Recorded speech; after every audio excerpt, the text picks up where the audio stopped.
Hari Rabu kemarin ada yang bilang kok Chelsea bakal dibantai sama MU. Yakin? Orang hasilnya aja Chelsea yang menang lawan MU. Tapi kita harusnya move on lah, nggak perlu bahas lagi kekalahan MU tadi pagi lawan Chelsea, karena waktunya sekarang kita bahas pertandingan MU selanjutnya yang akan menghadapi Liverpool di partai big match di pekan ke-31 ini. 32. 31 untuk Liverpoolnya dan MU-nya. Nih, pertandingan kali ini menurut gue krusial karena Liverpoolnya sendiri menurut gue udah nggak penting lagi. Ini di title run in, nggak penting lagi main bagus atau jelek, yang penting 3 poin. Karena lawan-lawannya juga menurut gue ya winnable semua lah untuk sampai di akhir musim. Tapi pertandingan lawan MU, gue pengen nanya ke Mas Aryo, lawan MU nanti ini, MU punya peluang nggak Mas untuk mengejutkan Liverpool selayaknya kayak di pertandingan di FA Cup kemarin itu? Karena kan di atas kertas Liverpool jelas diunggulkan, tapi somehow kalau MU bisa nunjukin intensitas yang sama kayak di FA Cup, apakah itu kemungkinan bisa muncul lagi, Mas? Bentuk Liverpool yang kayak gimana ya kan kita lihat, itu yang pertanyaan dulu ya. Yang bentuk ketika lawan City atau bentuk ketika kemarin lawan Luton. Maksudnya kan beda banget nih, ini tim dengan yang tadi lu bilang, intensitinya yang kayak gitu, gaya permainan yang nyaris tanpa celah lah ya, permainan lawan City walaupun skornya imbang ya. Skornya imbang tapi one of the best game yang mereka tunjukin, semua bisa keluar performance-nya. Sementara kemarin lawan Luton walaupun menang dengan skor lawan Sheffield. Luton lu ya. Tukar. Itu makin sayang sama Arsenal. Saingan soalnya. itu nggak nunjukin performance-nya. Jadi kalau mereka bisa memunculkan apa yang main lawan City, gue rasa there's no chance untuk United untuk bisa menang. Walaupun mainnya di Old Trafford ya. Mereka sempat bisa mencuri 0-0 di kandang Anfield, tapi Liverpoolnya pada waktu itu juga main jauh di bawah performa terbaiknya juga. Jadi kan kita nggak bisa melihat atau menilai mana nih Liverpool yang bakal nongol nanti di pertandingan itu. Tapi ya gue harapan dengan sisa 8 pertandingan udah nggak ada lagi pikiran untuk yang lain ya. Maksudnya lo harus fokus di sini. Walaupun mereka di midweeknya nanti akan tampil juga di Liga Eropa, tapi ya paling nggak ini harus diamanin dulu. Dan gue ngeliat susah sih kalau bagi United kalau Liverpool lagi on form. Nah ini yang menjadi pertanyaan gue kan, orang masih banyak yang percaya dengan harapan pertandingan non FA Cup kemarin. MU sebenarnya bisa kalau mau. Tapi gue nggak pernah melihat sebenarnya bisa itu bisa berlanjut sebagai konsistensi yang beruntun 2 pertandingan, 3 pertandingan, 4 pertandingan. Jadi gue nggak merasa ini adalah hanya faktor kebetulan yang tidak akan tunjukkan secara beruntun gitu. Menurut lo lawan Liverpool nanti apakah itu bisa keluar lagi tuh udah kayak tenaga dalam yang tiba-tiba muncul dipukulin keluar gitu kan kayaknya. Gue nggak merasa ini sebagai sebuah pattern emang gaya mainnya MU berdasarkan dari build up yang emang dibangun, tapi based on luck dari performance hari itu aja gitu. Menurut lo mungkin nggak itu akan keluar lagi lawan Liverpool cuman based on rivalitas doang? Gue sih nggak usah panjang lebar ya. Nih kalau sampai MU menang nih jersey tanda tangan Matt Le Tissier langsung dari London buat fans MU. Wah, ya gue lah, yang ada paling deket kan gue. Ya lo kalau jangan yang di rumah jebretin. Lo bilang dong buat fans Soton dong. Buat fans Soton deh, ya kan lagi di bawah. Nggak ada pasti fans Soton di sini. Masalahnya MU ini, ya ini. Kita mau menghina seperti apapun, kalau lagi harinya, Liverpool kemarin lawan Sheffield, gue bilang menang 3 poin. Ya bukan menangnya Liverpool gitu loh. Bukan versi Liverpool yang tadi diharapkan sama Mas Haryo gitu. Menang. But still they win, they should win lawan Sheffield doang soalnya. Tapi MU Old Trafford, come on. Mungkin gak sih MU jadi turning point-nya tuh di game menghadapi Liverpool untuk kan appraisal. udah kemarin Piala FA. Apa? Piala FA udah. Harusnya itu turning Kalau point. FA Cup, gue masih ada sedikit indikasi Liverpool emang sedikit menurunkan. FA Cup. Mereka pengen fokus di Eropa mungkin atau karena Eropa adalah turnamen yang belum pernah dimenangkan sama Jurgen Klopp. Terus mereka pengen fokus di liga gitu. Mereka sadar kalau 3 turnamen sampai akhir musim ini pasti keteteran banget. Dan kelihatan banget kecapean di game menghadapi MU kemarin. Cuman di liga ini menghadapi Liverpool, gue yakin sih, gue harap ayo dong, beda dong gitu, berubah dong. Oke, lini belakang lu emang biasa aja, tapi kan emang lu diharapkan bermain cepat ya kan, lu bermain direct gitu kan, lu bypass midfield, lu yang biasa aja itu langsung ke depan ke Garnacho atau ke Bruno receive atau Rashford atau Anthony untuk Højlund yang siap untuk menyelesaikan peluang. Kenapa nggak bermain sesimpel itu? Terus lu punya Eriksen di bench, kenapa nggak lu coba juga gitu? Sebenarnya MU punya segala kapasitas untuk paling nggak nahan seri Liverpool di Old Trafford. Kasihan. Cukup lah. Loh, kalaupun nanti Liverpool juara, judulnya gua nggak kalah sama juara. Iya. Lu bisa ngomong begitu. Ada bisa ngelesnya. Lo iya dong, bukan kasihan plus kondisi MU sekarang kayak begitu gitu. Kalau MU full tim, gue bilang menang MU. Kalau MU full team ya. Full team. Oh ini MU Liverpool Derby of England ini nggak biasa mas. Ini selalu mengejutkan. Liverpool bukan juga dalam kondisi yang lagi bagus. Iya. But they win. Ya But itu. somehow, kalau kata Masalahnya Rizal, itu. but somehow. Cuman masa nggak bisa mengejutkan sih? Nah, tapi kan gini, Liverpool on their best day-nya gitu dia kelihatan main dengan dengan aliran bola yang bagus, dengan cara main yang ngeri gitulah. MU sebagus-bagusnya gua nggak tahu musim ini kapan lihat MU main bagus secara Lawan Liverpool di Anfield. Iya, tapi kan seri, nggak menang juga. Maksud gua itu bagus sih. Tapi dibombardir. Iya, maksud gua dia nggak menang dengan Iya, dan gue bilang Liverpoolnya lagi off day. iya, di menangnya nggak pertandingan itu ya. nyaman, golnya pun juga nggak. Iya bisa bikin Liverpool off day kan luar biasa juga dong Liverpool MU. Ya tapi bukan yang mengerikan itu gitu. Beda kan kayak misalkan Liverpool bantal MU 7-0 gitu. Itu kan benar-benar kelihatan oh ini superior itu di saat dia lagi di best day-nya gitu. Nah, MU gue nggak pernah melihat segitunya. Makanya kalau melihat hanya MU bisa sebenarnya untuk memberikan kayak gitu ya. Itu cuma kayak kita percaya ada jin atau hantu aja di dunia ini kan. Kadang-kadang ada, kadang-kadang Dia percaya. bisa ngalahin City, bisa ngalahin Arsenal kan. Iya, MU iya. kan punya faktor-faktor kejutan seperti itu gitu. Tapi apakah itu bisa konsisten itu kan selalu jadi pertanyaan. Iya. Cuman gue ngelihatnya Liverpool di musim ini, terutama di Liga ya tadi Ali bilang, ya sejelek-jeleknya mereka main, they know how to win, they know how to skema nggak Kayak gini jalan. bisa jadi juara nih, kayak Iya, gini-gini iya. mental-mental kayak gini Iya, kan. Kualitas dari tim juara tuh seperti itu. Lu nggak perlu main bagus, tapi lu mendapatkan 3 poin. Musim ini baru 2 kali loh mereka kalah. Iya. Arsenal sama Spurs. Spurs ya, pun nggak dihitung. Iya, kredit. Kenapa nggak dihitung? Karena banyak Kenapa nggak dihitung? faktor-faktor Karena aneh faktor lah. Kenapa kontroversi. nggak dihitung? Fansnya nggak ngitung. Tapi kan tetap Karena maksudnya minta maaf, Iya. salah. Tapi tetap Kalah aja. Kekalahan. Dihitung. Di liganya itu mereka menang 21 kali ya. Tinggal 5 lagi udah sama Arsenal waktu Invincible tuh. Menangnya cuma 26 kali kan.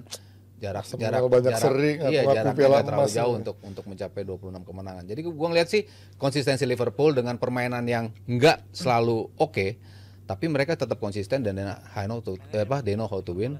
Si Klopp tahu gimana untuk memecah kebuntuan ketika lo nggak berjalan. Skema pertama lo pergantian pemainnya selalu on point.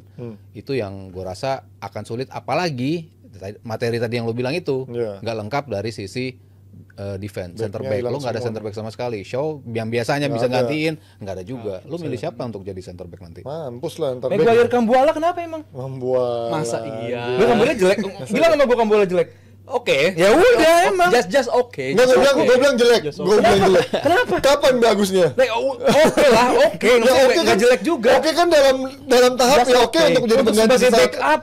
Iya, tapi buat lawannya kalau lawannya Liverpool ya belum cukup. kalau lo Karena sama back-backnya Sheffield masih bagusan Kambuala lah. kalau lo pasti dari Arsenal itu. dipadanin sama back yang oke kayak Kwansah bisa bagus. Oh, kamu. Ya, Pak Kuasa jauh sebenarnya lah nggak ada konser ya. Ketika lo dipasangin sama Van Dijk, Maguire kan mungkin kalau dipasangin sama Lisandro atau Varane ya mungkin lebih aman Ya gitu. kemarin juga nggak aman itu Maguire ngirim Casemiro juga ngapain dioper.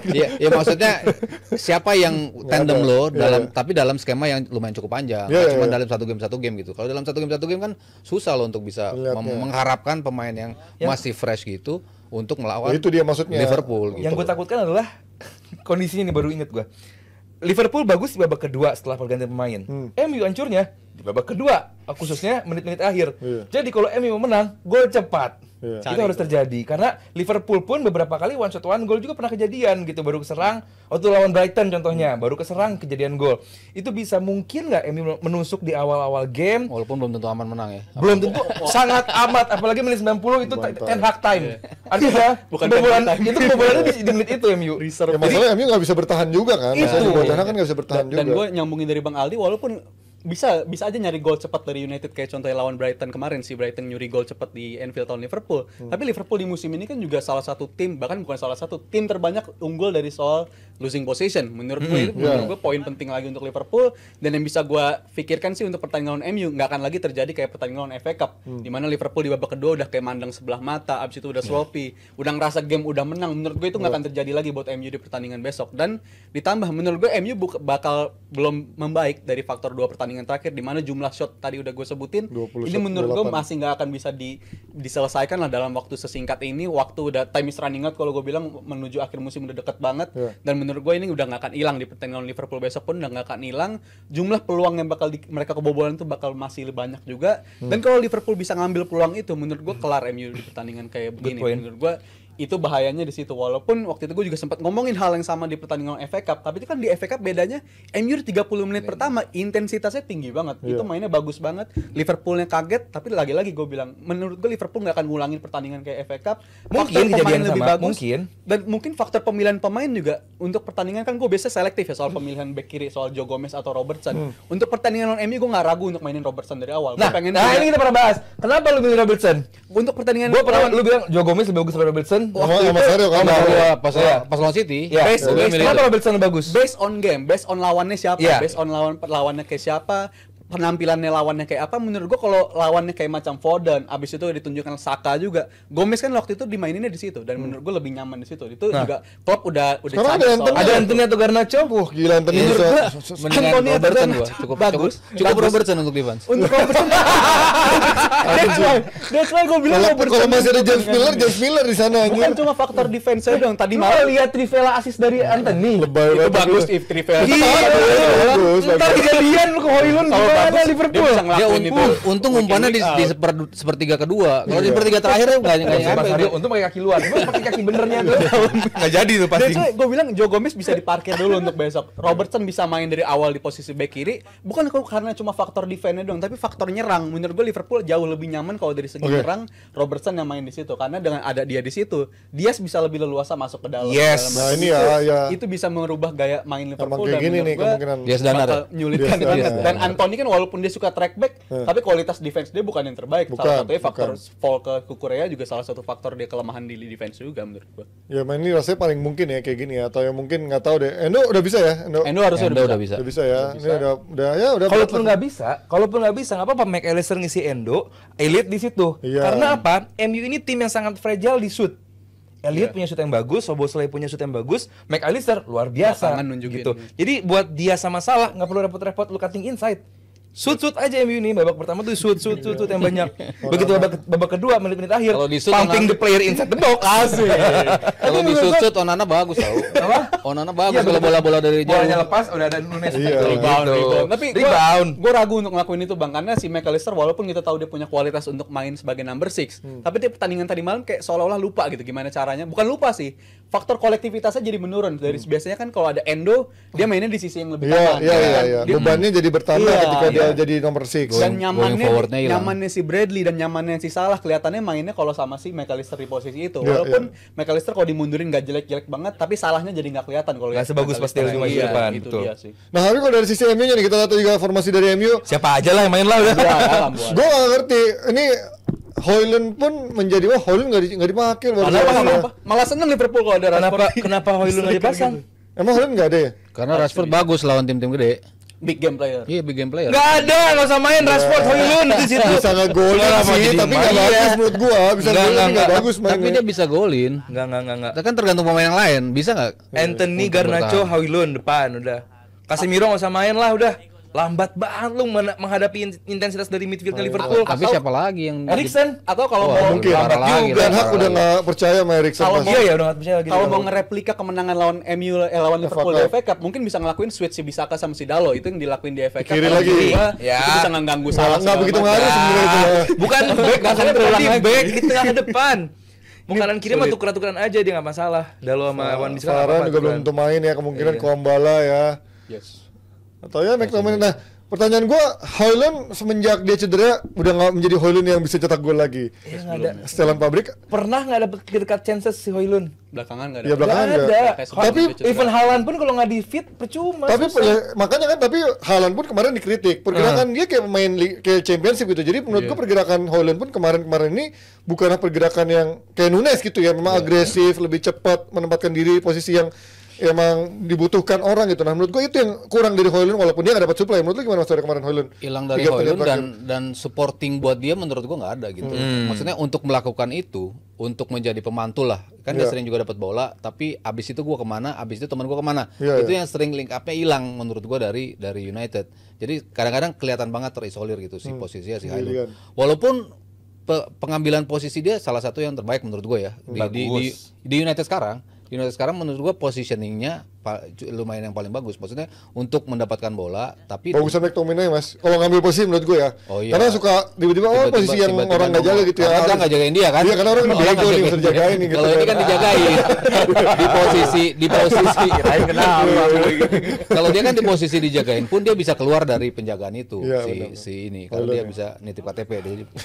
Kalau dibandingin sama Nunes di Liverpool ya beda lah, pergerakan tanpa bola juga udah beda Liverpool Iya, gitu makanya kan. maksud Gimana gua- seorang Diaz bisa bawa pemain, gimana Salah bisa bawa pemain. Sementara Antonio sama Garnacho dia kan cuma dibiarin aja gitu. Lewat atau enggak lu cukup stay doang. Nah, Højlund tuh nggak bisa begitu. Jadi beda sistemnya gitu ya. Sama Klopp beda sistem. Nah, tapi kalau ngomongin soal Garnacho, ini kan juga kemarin mungkin kalau gua sama coach sering debat kan, ya gua bilang ya Garnacho bukanlah pemain yang bisa menggendong ya karena dia masih muda juga kan. Even Ronaldo pun di musim-musim 2 musim awalnya juga nggak bisa ngegendong, masih mentah banget. Tapi menurut gua Lamine Yamal bisa kata Justin. enggak lah. Gendong. Pembeda sih musim ini. Karena menurut gua Garnacho yang paling bagus menurut gua ya dari sisi forward ya, track backnya, atas kerjanya, finishingnya paling bagus dia sekarang. Jauh membaik dibandingkan musim kemarin. Decision makingnya pun menurut gua udah jauh Ya lebih masih oke. egois lah, cuman Ya, dulu kan improve masih lah. kelihatan banget ya Kevin ini baru datang lah. Maksudnya lu nggak perlu gocek tapi lu gocek. Iya, iya. Tapi yang terlihat dia tuh berani untuk masuk ke dalam kotak Iya, penalti. iya. Di saat Anthony Rashford nggak berani cuma biasanya. minggir doang, Anthony kadang juga muter-muter balikin doang. tapi dia berani untuk masuk ke dalam kotak penalti. Terus sprintnya juga bagus, akselerasinya oke. Tendangannya pun cukup akurat. Jadi gue tetap lihat United punya peluang juga untuk bikin gol, terutama dengan kecepatan pemain ini loh. Liverpool kan berapa kali ketika mendapat transisi kayak gitu goyang juga kan. Kalau nggak lagi bagusnya si Van Dijk yang bisa ngalau, cuman kalau nggak ya tetap aja bisa aja mereka kebobolan. Ya aktor-aktornya ya kalau nggak Rashford, Garnacho punya kemampuan untuk melakukan itu. Oke, prediksi. Liverpool dong. Oh, Udah, lu. tadi Senin ada cambaket lagi, cambaket. Udah hawa-hawa lebaran nih. Nggak usah deh ini taruhan nih. Bawa ketupat aja. Lebaran banget. Masa nggak yakin? Tupat bo. Oh, Oh enggak, ini mah Panji juga nggak yakin sih. Ini sih Panji juga nggak ya yakin. kemarin sebenarnya gue juga gak yakin lawan Chelsea, cuman biar rame aja gini, ya kan. Masa lu nggak yakin? Bantai kok kata Bukan bantai kok Chelsea. Bantai juga nggak yakin. Kemakan kunci dia. Bantai anjing. Gue kayak rame-rame nih. Nah, sekarang Chelsea bikin 3 gol, MU bikin 3 gol ke Chelsea. Cukup, Luar biasa, golin banyak juga Makanya. dia. Ya, itu akan menjadi pembelaan. Dia bisa bikin gol, gitu kan. Tapi lagi sesuai aja kemarin. Berapa bantai Mas? Apa menang tipis Liverpool? Tipis Ya kayaknya. salah. Ya Mas Aryo kan begitu ya. Tipis aja. 3 poin yang Lu penting. berapa? 3-1 Liverpool. 3-1. Mas Aryo tipis-tipis 1-0 gitu-gitu. 2-1. 3-2. MU nih. Banyak. Gue 5-0 Liverpool lah. Buset. Replay kayak 3 tahun Iya, lalu. 0-5. Old Trafford. Trafford. 0-5. Pernah Mas 5-0 juga di Old Trafford 3 tahun Pernah ya? lalu. Itu yang Ronaldo. Oh, ya udah. Yang Rangnick ya? Tapi depannya siapa? Enggak depannya Liverpool. Beda sih, udah beda, udah Mane beda. kan, Iya, Mane Firmansyah kan. masih. Ya kalau Nunes hat-trick gimana? Bisa juga. Ya, kita nggak akan Kalau bahas. Nunes hat-trick ke MU, Amin. debat Amin. selesai. Oh, ya itu bukan hat-trick ya yang 7-0? Salah yang Oh, salah ya Salah, yang 7-0 ya. salah. Iya, ini Bangsat, bener. udah sampai lupa tuh udah. Gue pengen cepet-cepet lupa lah pokoknya yang 7-0. Panji sendiri prediksi. Ya kayaknya kalau gue Cukup menjawab, cukup Yakin menjawab, kali ini. cukup menjawab. kalah tipis sudah alhamdulillah buat gue. 2-1, nggak 3-2. dibantai. Nggak dibantai menurut gue udah masuk akal karena back-backnya kan lagi nggak ada. Iya. Kalau bisa menang menurut gue Berarti MU kalah dari Liverpool, Chelsea menang, berarti tinggal beda 2 poin tuh, Ji. Aduh. Game sama. Bahaya banget. Kita lihat Ten Hag ntar ngomong apa lagi ya. Oh, brilliant. High quality football. High quality. I'm waiting for my players masih gitu. Iya, gitu mulu terus sampai tua kan. Nunggu sampai Ineos memberikan suntikan pemain. Gimana Ineos mau kasih suntikan pemain kalau lu nggak jual pemain kan emang lagi dalam finansialnya lagi ketat juga kan.